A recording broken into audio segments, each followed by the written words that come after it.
माननीय मुख्यमंत्री महोदयांच्या समवेत उपमुख्यमंत्री एकनाथजी शिंदे, उपमुख्यमंत्री अजितदादा पवार आणि वन खात्याचा मंत्री म्हणून मी एकूण नॅशनल पार्कमध्ये असलेल्या 27,000 कुटुंब म्हणजे जवळजवळ 1.5 लाख वस्ती, त्याच्यामध्ये आदिवासींची कुटुंब जवळजवळ 2,000 आहेत. तर त्या 2,000 कुटुंबांचा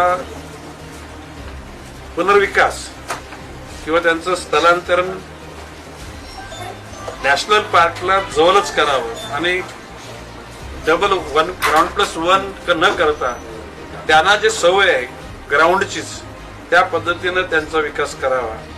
आणि कारण त्याच्यातले बरेचसे मजूर हे नॅशनल पार्कमध्ये कामाला आहेत. त्याचबरोबर आज काही डिपार्टमेंटने ठरवलं होतं की पालघर जिल्ह्यात, रायगड जिल्ह्यात, ठाणे जिल्ह्यात दुसऱ्या लोकांचं पुनर्वसन करावं. त्यावेळेला